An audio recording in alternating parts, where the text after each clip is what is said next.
Assalamualaikum. I am Usama bin Kamar, your on-screen instructor of physics from tutorial.pk.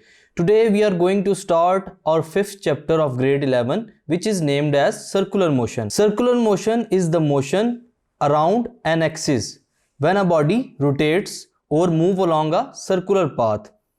Circular motion एक body के एक axis के गिर्द घूमने को सर्कुलर मोशन कहा जाता है। हमने अब तक हमारी बॉडीज की लीनियर वेलोसिटीज, डिस्प्लेसमेंट और एक्सेलरेशन को पढ़ा। अब देखते हैं कि बॉडीज सर्कुलरली एक्सेलरेट कैसे होती हैं और कैसे डिस्प्लेस होती हैं। इसकी एग्जांपल हमारे पास ये है, a stone wheeled around by a string, कि हम लोग अगर एक स्ट्रिंग के साथ एक पत्थर को बांध दें और उसको सर्कुलरली मूव करवाएं तो वो हमारे पास सर्कुलर मोशन कहलाता है। इसकी एग्जांपल हमारे पास ये है कि हमारी जो अर्थ है वो एक ऑर्बिट के अराउंड सर्कुलरली मूव कर रही है। तो स्टूडेंट्स, रोजमर्रा जिंदगी में बहुत सारी एग्जांपल्स हमें सर्कुलर मोशन की मिलती हैं। सर्कुलर मोशन के अंदर हम तमाम टर्म्स को पढ़ेंगे, वेलोसिटी, एक्सेलरेशन और डिस्प्लेसमेंट। सबसे पहले बात करते हैं एंगुलर डिस्प्लेसमेंट की। When a rigid body rotates about a fixed axis, the angular displacement is the angle swept out by a line passing through any point on the body and intersecting the axis of rotation perpendicularly। कि एक body एक axis के दरमियान rotate करती है जब, इसको हम लोग स्टूडेंट्स क्या कहते हैं? Angular displacement. इसको हम लोग थीटा से डिनोट करते हैं, which is equal to arc length per unit radius. ये हमारे पास रेडियंस में फाइंड किया जा सकता है। एंगुलर डिस्प्लेसमेंट फाइंड करने का तरीका ये है कि हम लोग राइट हैंड रूल को इस्तेमाल करें। राइट हैंड रूल क्या है हमारे पास? कि एक बॉडी को हम लोग ग्रैप्स करें अपने राइट हैंड के अंदर, जिसमें अंगूठा परपेंडिकुलर और हमारे पास जो कर्ल्ड फिंगर है वो उस रोटेशन को डिनोट कर रहा होगा। ये है हमारे पास एंगुलर डिस्प्लेसमेंट। अब बात करते हैं एंगुलर वेलोसिटी की। Angular velocity, the rate of change of angular displacement of a body is called angular velocity. कि जब बॉडी रोटेट कर रही हो एंगुलरली पर यूनिट टाइम के पर्सपेक्टिव से, ये हमारे पास क्या कहलाता है students? Angular velocity, which is denoted by omega. The instantaneous angular velocity is the limit of the ratio delta q over delta t as delta t following instant which is t approaches to zero. ये हमारे पास तरीका है angular velocity को instantaneously describe करने का। Delta omega which is equal to limit delta t approaches to zero delta q over delta t. ये है हमारे पास एंगुलर वेलोसिटी फाइंड करने का formula, which can be also deduce from right hand rule. अब बात करते हैं एंगुलर एक्सेलरेशन की। जिस तरह हम लोग एंगुलर वेलोसिटी को डिस्क्राइब करते हैं, इसी तरह एक्सेलरेशन को भी डिस्क्राइब किया जा सकता है। The time rate of change of angular velocity of a body is called angular acceleration. Velocity के पर यूनिट टाइम के चेंज की वजह से हमारे पास जो क्वांटिटी आती है उसको स्टूडेंट्स क्या कहते हैं? एक्सेलरेशन।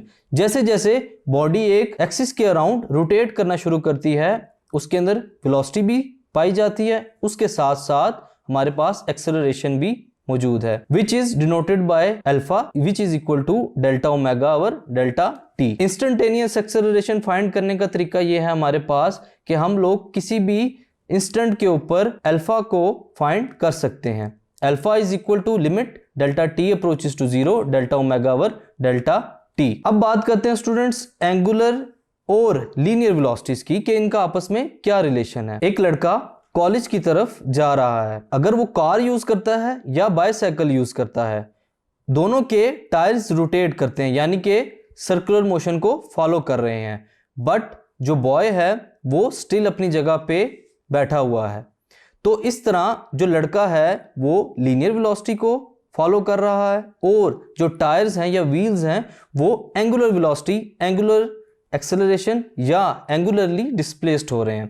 यह है relation between angular and linear velocities. अब बात करते हैं जो हमारे पास लीनियर इक्वेशंस हैं और एंगुलर इक्वेशंस हैं, उन दोनों का आपस में क्या ताल्लुक है। जिस तरह हमारे पास लीनियरली इक्वेशंस मौजूद होती हैं, उसी तरह हमारे पास एंगुलर इक्वेशंस भी मौजूद हैं मोशन की। Vf is equal to v i plus a t which is equal to angularly omega f is equal to omega i plus alpha T.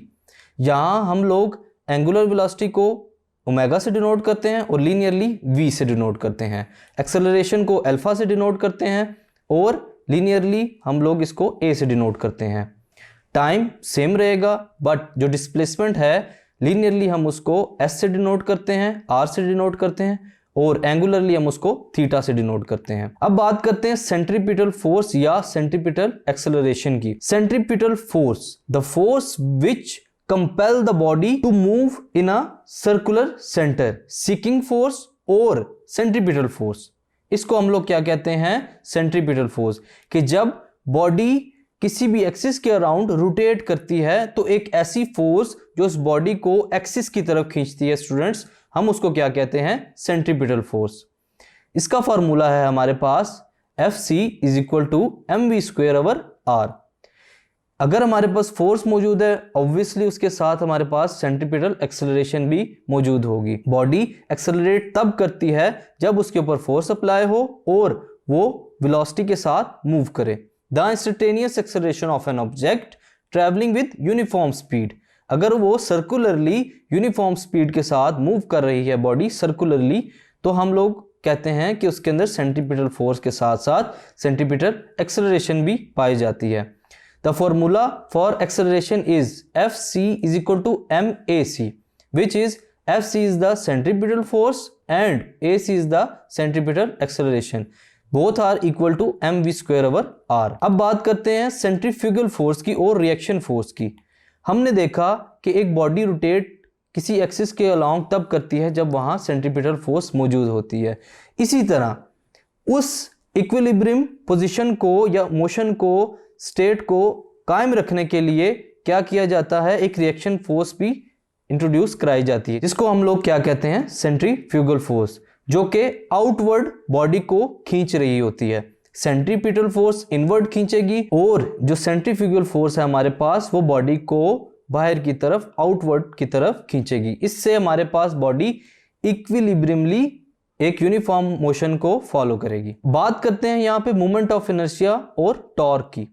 Moment of inertia क्या होता है? Inertia is the property of a body or an object to resist change in its state of rest or motion, कि चलने और रुके रहने की state को रेजिस्ट जब करती है बॉडी, इसको हम लोग क्या कहते हैं? इनर्शिया। इसी तरह जब बॉडी रोटेट कर रही होती है अपने एक्सिस के दौरान, तो उसके ऊपर जो फोर्सेस अप्लाई हो रही होती हैं, एक्सटर्नल फोर्सेस, वो उसके इनर्शिया की वजह से उसकी स्टेट ऑफ मोशन और स्टेट ऑफ रेस्ट को कायम रखती हैं। अब बात करते हैं टॉर्क की।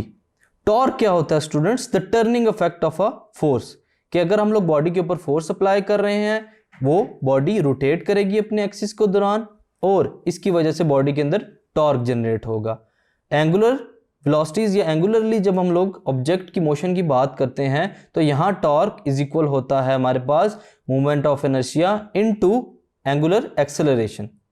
तो ये है हमारे पास टॉर्क, जो कि रोटेट करने वाली बॉडीज और एंगुलरली या सर्कुलर मोशन करने वाली बॉडीज के अंदर पाया जाता है। बात करते हैं एंगुलर मोमेंटम की। ऑब्वियसली कोई बॉडी तब मूव करती है जब उसके अंदर कुछ ना कुछ मोमेंटम पाया जाता है। जब बॉडी किसी वेलोसिटी के साथ मूव कर रही है तो ऑफ कोर्स उसके अंदर मोमेंटम मौजूद होता है। और यहाँ हम लोग एंगुलर मोशन की बात करते हैं तो यहाँ पे हमारे पास एंगुलर मोमेंटम L से डिनोट किया जाता है, which is equal to R cross P, which is a vector quantity and its magnitude is RP sin theta.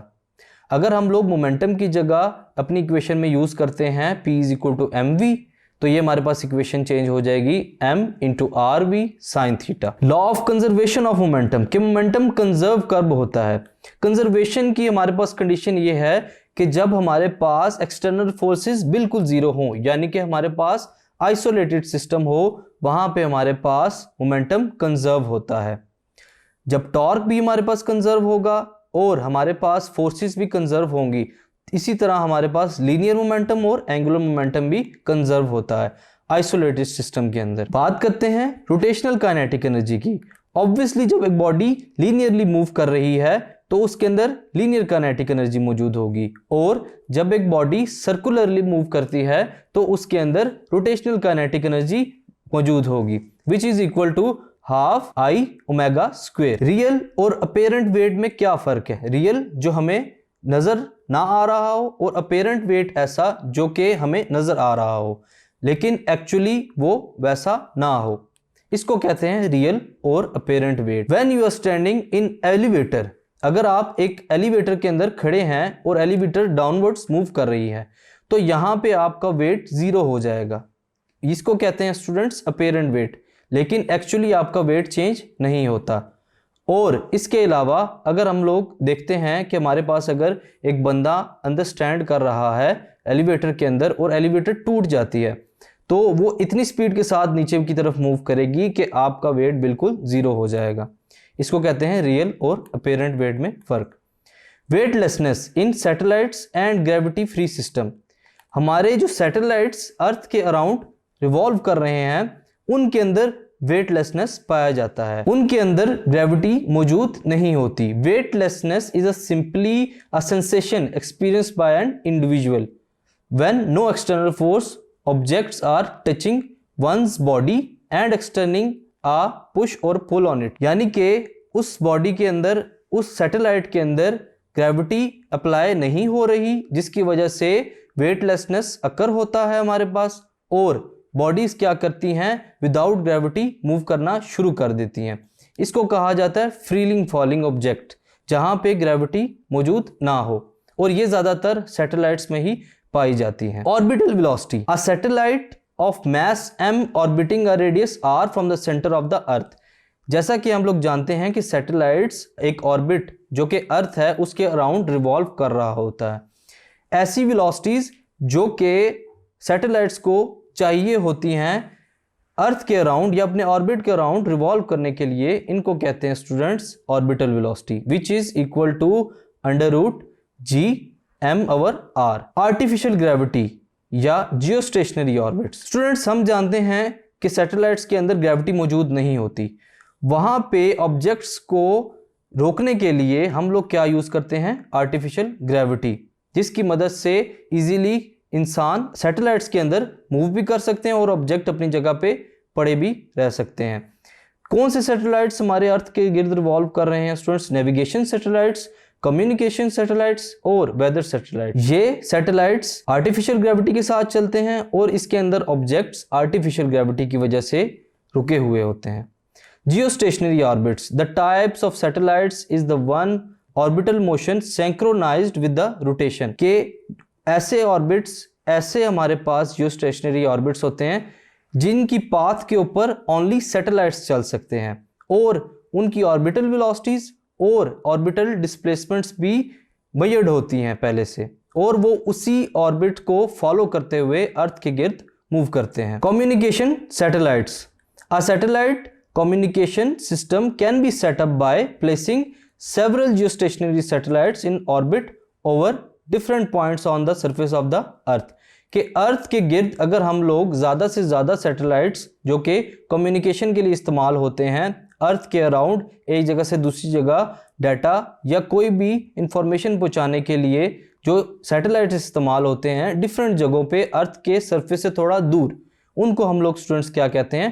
Communication satellites. Data यहाँ से सैटेलाइट्स के पास जाता है, सैटेलाइट्स के बाद जो रिक्वायर्ड डेस्टिनेशन है वहाँ तक पहुँचाया जाता है with the help of communication satellites. Newton's and Einstein view of gravitation, Newton और आइंस्टाइन का ग्रेविटेशन के बारे में क्या पॉइंट ऑफ व्यू रहा? According to Newton, the gravitation is the intrinsic property of matter that every particle of matter attracts every other particle. Newton ने कहा था कि हर ऑब्जेक्ट के अंदर ग्रेविटी मौजूद है और हर पार्टिकल, हर ऑब्जेक्ट एक दूसरे को अपनी तरफ खींचते हैं। According to Einstein, space time is curved.